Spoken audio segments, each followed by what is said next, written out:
Le dimanche des Pâques était un jour amusant lorsque j'étais enfant. Qui n'aime pas la chasse au trésor? Nous décorions des œufs, écrivions des noms dessus et les cachions les uns aux autres. Puis nous partions à la recherche de ceux qui portaient notre nom. Parfois nous participions à de grandes chasses au trésor où des dizaines d'enfants partaient à la recherche d'un œuf à ajouter à leur panier. Tout cela semblait être un amusement inoffensif. Qui pourrait y trouver à redire? Devenus adultes, nous ne sommes jamais arrêtés pour nous demander pourquoi faisons-nous cela? Quel rapport ont ces traditions avec la résurrection du Christ? Qu'est-ce que des œufs et des lapins ont à voir avec la résurrection? D'où vient le nom des Pâques? Ces questions sont-elles vraiment pertinentes? Quelle différence cela fait-il? Malheureusement, trop d'adultes ne s'interrogent jamais à ce sujet. Il semble presque sacrilège de remettre en question des traditions aussi anciennes. Mais est-ce le cas? Dans l'émission d'aujourd'hui, du monde de demain, je répondrai à ces questions. Je vous montrerai aussi à partir de la Bible quel est le seul signe que Jésus dit qu'il donnerait aux chefs religieux pour prouver qu'il était celui qu'il affirmait être, le Fils de Dieu, et comment les traditions des Pâques contredisent ce signe. Je vous offrirai également une ressource informative qui répondra aux questions suivantes. Quel jour Jésus fut-il crucifié et quel jour fut-il ressuscité? Si vous pensez que la crucifixion eut lieu un vendredi et la résurrection un dimanche matin, vous ne pouvez pas être davantage dans l'erreur, et je vous le prouverai à partir des pages de la Bible. Comme nous le disons souvent, ne nous croyez pas simplement parce que nous le disons. Croyez-le parce que vous pouvez le prouver par vous-même en lisant les pages de la Bible. Dépoussiérez donc votre Bible et ayez de quoi écrire pour noter les passages des Écritures et pour commander notre brochure gratuite, La vérité au sujet des Pâques.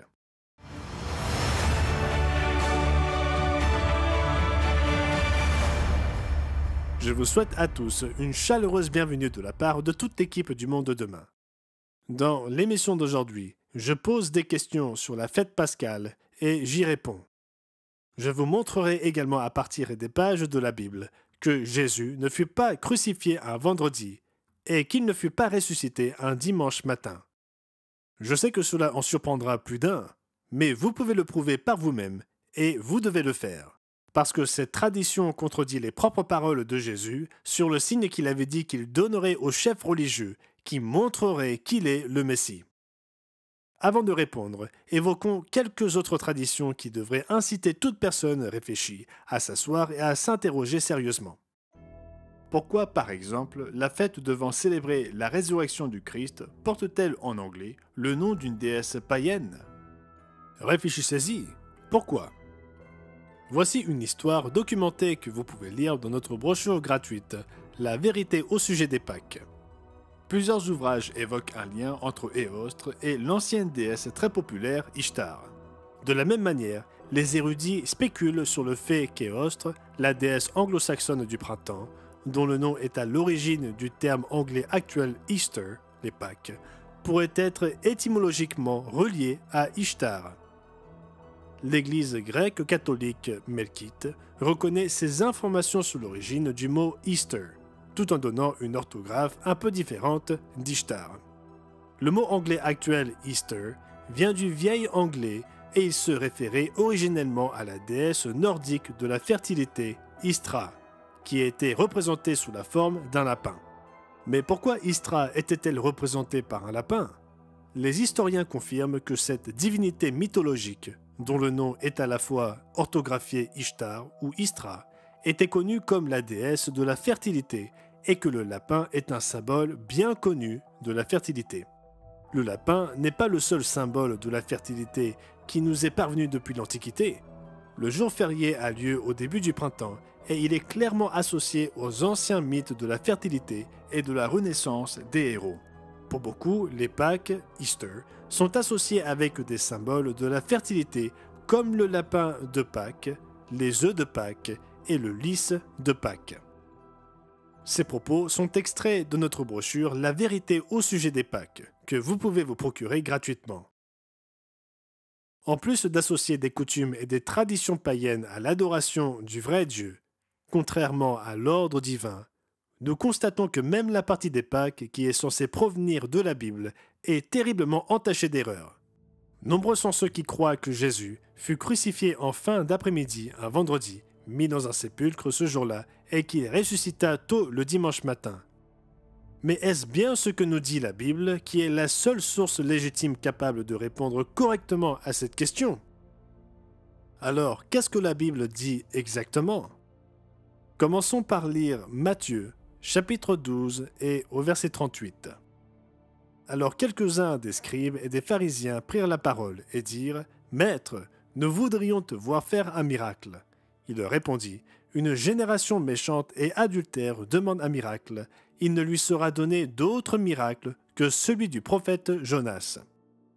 Car de même que Jonas fut 3 jours et 3 nuits dans le ventre d'un grand poisson, de même le Fils de l'homme sera 3 jours et 3 nuits dans le sein de la terre. » Réfléchissez.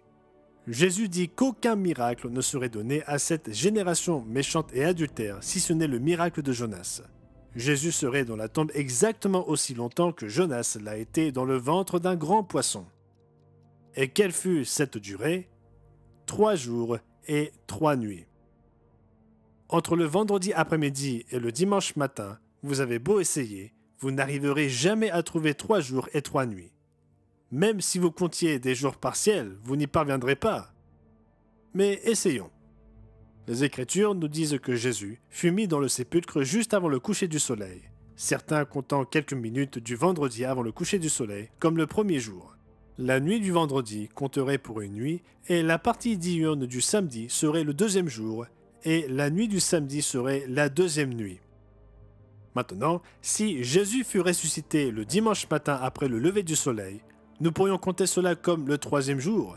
Mais où est la 3e nuit? Elle n'existe tout simplement pas.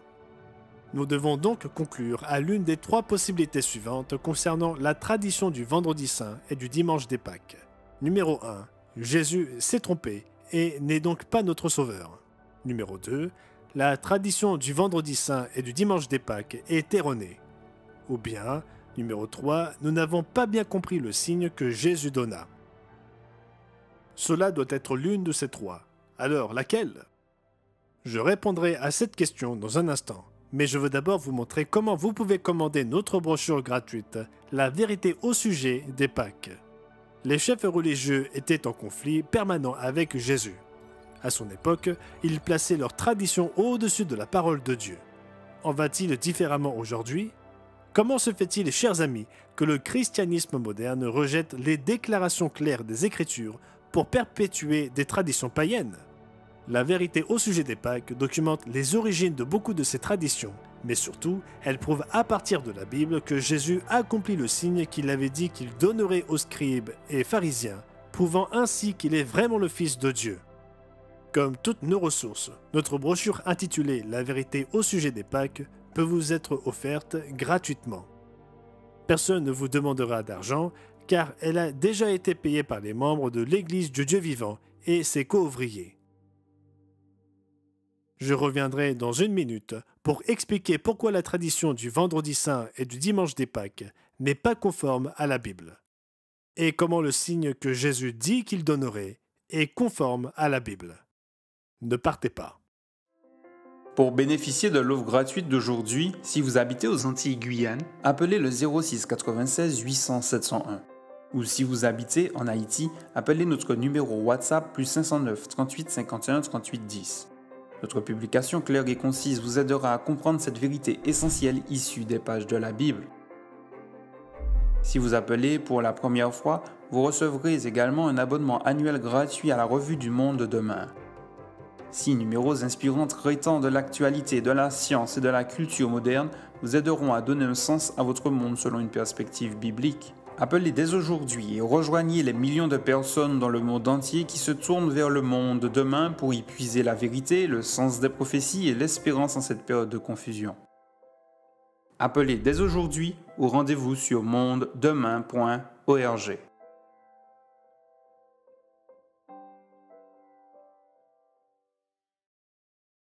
Nous voici de retour. Avant la pause, j'ai souligné que la crucifixion le vendredi saint et la résurrection le dimanche des Pâques ne correspondaient pas aux Écritures. Jésus a dit qu'il resterait dans le tombeau 3 jours et 3 nuits. Or, il est impossible de trouver 3 jours et 3 nuits entre le vendredi après-midi et le dimanche matin. Nous devons donc conclure à l'une des 3 possibilités concernant la tradition du vendredi saint et du dimanche des Pâques. Numéro 1. Jésus s'est trompé et n'est donc pas notre sauveur. Numéro 2. La tradition du vendredi saint et du dimanche des Pâques est erronée. Ou numéro 3. Nous n'avons pas bien compris le signe que Jésus donna. Alors, laquelle de ces 3 est correcte? Si Jésus s'est trompé, nous avons un sérieux problème. Or, c'est exactement ce que prétend une source. Avons-nous bien compris le signe? Lisons donc à nouveau le passage du chapitre 12 de Matthieu et voyons ce qu'il dit attentivement. Une génération méchante et adultère demande un miracle. Il ne lui sera donné d'autre miracle que celui du prophète Jonas. Car de même que Jonas fut 3 jours et 3 nuits dans le ventre d'un grand poisson, de même le Fils de l'homme sera 3 jours et 3 nuits dans le sein de la terre. Jésus voulait-il littéralement dire 3 jours et 3 nuits? Aussi choquant que cela puisse paraître, le commentaire biblique Abingdon nous dit carrément que Jésus s'est trompé. La déclaration faite n'est pas correcte, car Jésus fut seulement dans le tombeau du vendredi soir au dimanche à l'aube. En réalité, la plupart des commentateurs ne considèrent pas la déclaration du Christ comme littérale. Pourquoi? Principalement parce qu'ils ne veulent pas renoncer à leur tradition et qu'ils doivent trouver un moyen de les adapter aux Écritures. Pour ce faire, ils déclarent qu'un jour et une nuit combinés signifient simplement un seul jour de 24 heures, mais qu'un segment de n'importe quelle durée de la journée est suffisant. Cependant, nous devons nous rappeler que les paroles de Jésus furent consignées en langue grecque, et il se peut que l'expression grecque utilisée dans ce verset signifie des segments de 3 jours. Bien que, comme je viens de le lire, le commentaire biblique Abingdon rejette cette idée. Mais il y a un plus grand problème ici. Matthieu chapitre 12, verset 40 ne dépend pas d'une seule langue. Plus important encore, nous devons nous rappeler ce que Jésus dit dans Matthieu 12 et au verset 40. Car de même que Jonas fut 3 jours et 3 nuits dans le ventre d'un grand poisson, de même le Fils de l'homme sera 3 jours et 3 nuits dans le sein de la terre. Combien de temps Jonas resta-t-il dans le ventre du grand poisson? Jonas chapitre 2 et au verset 1 nous apprend ce qui suit. Jonas fut dans le ventre du poisson 3 jours et 3 nuits. Le livre de Jonas fut rédigé en hébreu, et nous devons nous tourner vers cette langue et son usage pour comprendre cette expression. L'annexe 144 de la Bible Compagnon explore la signification de l'expression 3 jours et 3 nuits selon l'usage hébraïque. Après avoir donné une explication technique, elle résume l'expression de la manière suivante. Par conséquent, lorsqu'il est dit que Jonas fut dans le ventre du poisson 3 jours et 3 nuits, Jonas 2, verset 1, cela signifie ce qui est écrit, et c'est la seule signification possible pour l'expression dans Matthieu 12 et au verset 40. C'est la première raison pour laquelle nous savons que l'affirmation de Jésus signifie 3 jours et 3 nuits complets. Preuve numéro 1. Le sens de Matthieu 12, verset 40 ne dépend pas d'une seule langue. Mais il y a une deuxième preuve. Preuve numéro 2. 72 heures est la seule durée qui puisse satisfaire toutes les déclarations faites par Jésus sur la durée de son séjour dans le sépulcre. Jésus parla de son corps au sens figuré en l'appelant de façon symbolique ce temple. Remarquez-le à partir de Jean chapitre 2 et au verset 19.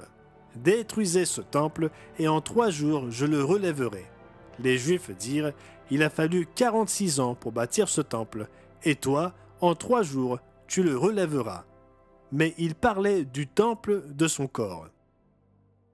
En 3 jours signifie qu'il devait être ressuscité dans les 3 jours.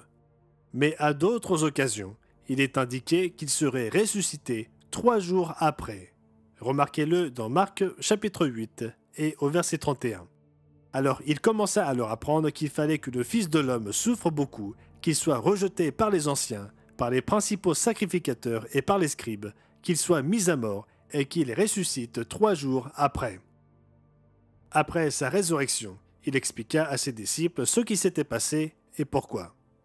Nous lisons cela dans Luc chapitre 24 et au verset 46. Et il leur dit, « Ainsi il est écrit que le Christ souffrirait et qu'il ressusciterait des morts le troisième jour. » Nous avons donc ici 3 expressions différentes qui nous aident à comprendre combien de temps Jésus est resté dans le sépulcre. En 3 jours après et le troisième jour. Lorsque nous considérons ces expressions ensemble, avec l'explication de la Bible Compagnon sur la signification de l'expression hébraïque 3 jours et 3 nuits, il ne peut y avoir qu'une seule période qui corresponde aux 4 expressions. Exactement 72 heures. Pas 1 minute avant ou 1 minute après. La durée est exacte. Mais il y a une 3e preuve que Jésus est resté dans le tombeau pendant 3 jours et 3 nuits, et c'est la suivante. Preuve numéro 3, la chronologie biblique des événements.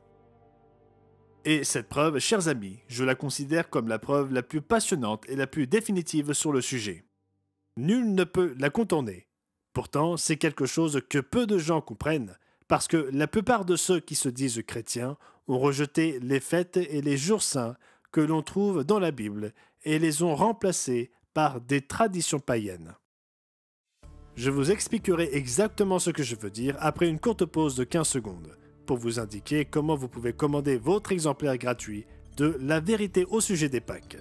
Il vous suffit d'appeler le numéro gratuit qui s'affiche sur votre écran ou de vous rendre sur le site internet mondedemain.org. Vous avez besoin de cette ressource qui vous ouvre les yeux, vous donne le véritable récit de la crucifixion et de la résurrection. Alors notez le numéro pour commander votre exemplaire gratuit de La vérité au sujet des Pâques. Lorsque je reviendrai dans 15 secondes, je vous présenterai de manière concluante les Écritures qui prouvent la chronologie de la crucifixion et de la résurrection de notre Sauveur. Notre publication claire et concise vous aidera à comprendre cette vérité essentielle issue des pages de la Bible. Appelez dès aujourd'hui ou rendez-vous sur mondedemain.org. Pourquoi la plupart des gens supposent-ils que Jésus fut crucifié un vendredi? En vérité, beaucoup n'en ont aucune idée. Ils respectent ce qu'on leur a enseigné. Ceux qui connaissent un peu mieux la Bible ont lu qu'il fut crucifié un jour de la semaine, précédant un jour de sabbat. Par exemple, nous avons la déclaration de Luc au chapitre 23, commençant au verset 52, où il décrit à quel moment Joseph d'Arimathée déposa Jésus dans le sépulcre. Cet homme se rendit vers Pilate et demanda le corps de Jésus. Il le descendit de la croix, l'enveloppa d'un linceul et le déposa dans un sépulcre taillé dans le roc, où personne n'avait encore été mis. C'était le jour de la préparation et le sabbat allait commencer. Comme tous ceux qui étudient la Bible le savent bien, le sabbat biblique hebdomadaire commence au coucher du soleil le vendredi et se termine au coucher du soleil le samedi. Il semblerait donc, dans un premier regard, que Jésus ait été crucifié un vendredi matin et mis au tombeau en fin d'après-midi. Mais oublions-nous quelque chose? Nombre des erreurs que nous commettons sont le résultat d'une fausse hypothèse négligemment assumée, et c'est le cas sur ce sujet. Il ne fait aucun doute que Jésus fut crucifié le jour de la préparation d'un sabbat. L'hypothèse erronée désigne ce sabbat comme un sabbat hebdomadaire, mais était-ce bien le cas? Ce que beaucoup appellent le repas du Seigneur ou le dernier repas était en fait le repas de la Pâque. Il n'y a aucun doute à ce sujet, bien que certains érudits essaient de dire le contraire. Les évangiles de Matthieu, Marc et Luc appellent tous le dernier repas de Jésus avec ses disciples la Pâque. Jetons un coup d'œil sur l'un de ces récits, le récit de Luc, qui commence au chapitre 22 et au verset 7. Le jour des pains sans levain, où l'on devait immoler la Pâque, arriva, et Jésus envoya Pierre et Jean en disant « Allez nous préparer la Pâque, afin que nous la mangions. » Ils lui dirent « Où veux-tu que nous la préparions ?» Il leur répondit « Voici quand vous serez entrés dans la ville, vous rencontrerez un homme portant une cruche d'eau. Suivez-le dans la maison où il entrera, et vous direz au maître de la maison, « Le maître te dit, où est le lieu où je mangerai la Pâque avec mes disciples ?» Ils partirent et trouvèrent les choses comme il le leur avait dit, et ils préparèrent la Pâque. L'heure étant venue, il se mit à table, et les apôtres avec lui. Il leur dit, « J'ai désiré vivement manger cette Pâque avec vous, avant de souffrir. Peut-on douter que le dernier repas fut bien une Pâque? La Pâque est une fête très spéciale, mais elle n'est pas un jour de repos, un sabbat. Cependant, le jour qui suit la Pâque est un jour sabbatique. Voici un extrait de Lévitique chapitre 23. Le premier mois, le 14e jour du mois, entre les deux soirs, ce sera la Pâque de l'Éternel. Et le 15e jour de ce mois, ce sera la fête des pains sans levain en l'honneur de l'Éternel. Le premier jour, vous aurez une sainte convocation. Vous ne ferez aucune œuvre servile. Nous savons ainsi que le jour suivant la Pâque était un jour de sabbat annuel, appelé un grand jour dans Jean 19, où le travail journalier ne devait pas être effectué. Rappelons que Dieu compte les jours d'un coucher de soleil à l'autre. Jésus célébra la Pâque avec ses disciples au début du jour de la Pâque, peu après le coucher du soleil. Il fut ensuite déposé dans un sépulcre à la fin du jour de la Pâque, juste avant le prochain coucher du soleil. Et lorsque le soleil se coucha ce soir-là, c'était le premier jour des pains sans levain, un sabbat annuel, un jour de fête. Et c'est exactement ce que l'apôtre Jean révèle dans Jean chapitre 19 et au verset 31. Dans la crainte que les corps ne restent sur la croix pendant le sabbat, et prenez note de ce qui suit, car c'était la préparation, et ce jour de sabbat était un grand jour. Les Juifs demandèrent à Pilate qu'on rompe les jambes aux crucifiés et qu'on les enlève. Pourquoi cela n'est-il pas connu de tous? Pourquoi n'avez-vous jamais entendu cela dans le christianisme dominant d'aujourd'hui? Certains essayent de dire que ce grand jour était un double sabbat, à la fois le sabbat hebdomadaire et le sabbat annuel commençant la fête des pains sans levain. Cependant, il y a un énorme problème avec cette théorie, et j'expliquerai pourquoi dans la dernière partie de l'émission d'aujourd'hui. Mais d'abord, je voudrais mentionner une fois de plus l'offre d'aujourd'hui, la vérité au sujet des Pâques. Cette ressource gratuite traite de tout ce que j'explique aujourd'hui et de bien d'autres choses encore. Elle vous donne la possibilité de consulter toutes les écritures nécessaires à la compréhension de ce sujet. Si vous voulez vraiment savoir ce que dit la Bible sur la crucifixion et la résurrection, sur le seul miracle que Jésus donna aux scribes et pharisiens pour prouver qu'il est le sauveur du monde, vous avez besoin de notre brochure bien documentée, La vérité au sujet des Pâques. Commandez donc aujourd'hui, et après cette courte pause, je vous montrerai à partir de la Bible que le récit de la crucifixion et de la résurrection mentionne 2 sabbats distincts cette semaine-là. Pour bénéficier de l'offre gratuite d'aujourd'hui, si vous habitez aux Antilles-Guyane, appelez le 06 96 800 701. Ou si vous habitez en Haïti, appelez notre numéro WhatsApp plus 509 38 51 38 10. Notre publication claire et concise vous aidera à comprendre cette vérité essentielle issue des pages de la Bible. Si vous appelez pour la première fois, vous recevrez également un abonnement annuel gratuit à la Revue du Monde de demain. 6 numéros inspirants traitant de l'actualité, de la science et de la culture moderne vous aideront à donner un sens à votre monde selon une perspective biblique. Appelez dès aujourd'hui et rejoignez les millions de personnes dans le monde entier qui se tournent vers le monde de demain pour y puiser la vérité, le sens des prophéties et l'espérance en cette période de confusion. Appelez dès aujourd'hui ou rendez-vous sur mondedemain.org.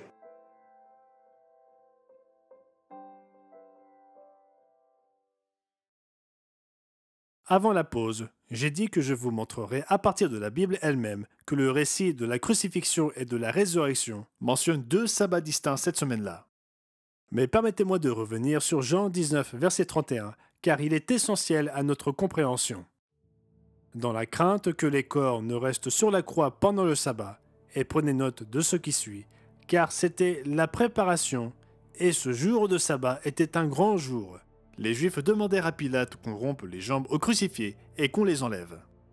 Et comme nous l'avons expliqué, un grand jour veut dire un sabbat annuel et non un sabbat hebdomadaire. Lisons à présent Marc chapitre 16 et au verset 1. Lorsque le sabbat fut passé, Marie de Magdala, Marie, mère de Jacques, et Salomé achetèrent des aromates afin d'aller embaumer Jésus. Puis Luc 23, versets 54 à 56, nous dit qu'elles préparèrent les aromates et se reposèrent ensuite le jour du sabbat. C'était le jour de la préparation et le sabbat allait commencer. Les femmes qui étaient venues de la Galilée avec Jésus accompagnèrent Joseph, virent le sépulcre et la manière dont le corps de Jésus y fut déposé, et s'en étant retournées, elles préparèrent des aromates et des parfums, puis elles se reposèrent le jour du sabbat selon la loi.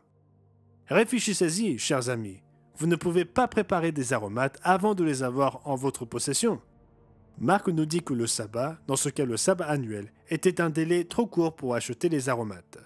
Elles ont donc dû attendre la fin du sabbat annuel. Mais Luc nous dit ensuite qu'elles les préparèrent et se reposèrent le jour du sabbat. Dans ce cas, il s'agissait du sabbat hebdomadaire.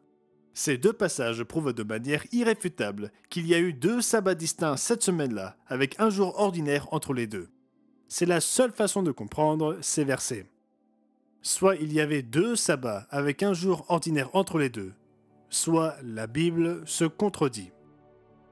Permettez-moi de schématiser ceci pour vous. Jésus célébra la Pâque avec ses disciples après le coucher du soleil le mardi soir. Il fut arrêté plus tard, dans la nuit, et crucifié le mercredi. Il fut déposé dans le sépulcre juste avant le coucher du soleil, mercredi en fin d'après-midi. Comptons maintenant 3 jours et 3 nuits.